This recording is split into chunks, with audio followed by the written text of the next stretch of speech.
Hi friends, வணக்கம். எல்லாரும் எப்படிங்க? இதான் வந்து குமிட்டி கீரை. ஸோ குமிட்டி கீரை இலைகள் நீளம் இல்லாமல் வெள்ளை பூக்கள் இருக்கும். ஸோ வெள்ளை பூக்களை வந்து எடுத்துட்டு இந்த இலைகளை வந்து இது மாதிரி ஒத்த ஒத்தையாக ஆஞ்சு அலசி எடுத்து வச்சுக்கோங்க.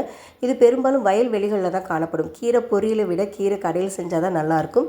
ஸ்டவ்வை பற்ற வச்சு குக்கரில் தேவையான அளவு துவரம்பருப்பு, அலசி வச்சுருக்கிற கீரைகள், முழு வெங்காயமாக சின்ன வெங்காயம், நறுக்குன தக்காளி, பூண்டு பற்கள், ஜீரகம், மஞ்சள் தூள், காரத்துக்கு மிளகாய் தூளும் நான் 2 பச்சை மிளகாயும் சேர்த்துருக்கேன். ஸோ கீரை வேகிறதுக்கு தேவையான அளவு தண்ணி ஊற்றிட்டு மூடி போட்டு விசில் போட்டுருங்க. ஸோ கீரை நல்லா வேகணும், கடையில் இருக்கிறதுனால ஒரு 4 விசில் வந்து விட்டுருக்கேன். இப்போ கீரை வந்து நல்லா வெந்துடுச்சு. ஃபைனலாக வந்து நம்ம கரைச்சி வச்சுருக்கிற புளி தண்ணீரும் உப்பு சேர்த்துக்கோங்க. என்ன தான் கீரை வெந்திருந்தாலும் மசிச்சா தான் நல்லாயிருக்கும். கடையிலுக்கு இது மாதிரி நல்லா மசிச்சுட்டு அதுக்கப்புறமா ஃபைனலாக தாளித்து கொட்டிக்கலாம். ஸ்டவ்வை பற்ற வச்சு கடாயில் எண்ணெய் ஊற்றிட்டு கடுகு, உளுந்து, ஜீரகம் போட்டு அதை தாளித்து கொட்டிக்கோங்க. அவ்வளோதான், குமிட்டி கீரை கடையில் வந்து ரெடி ஆகிடுச்சு. ஸோ இது புளிப்பு சுவையாக நல்லா டேஸ்ட்டாக இருக்கும். சுடு சாதத்துக்கு செம்மையாகவும் இருக்கும். நிறைய மருத்துவ குணங்களும் இந்த கீரையில் இருக்குது.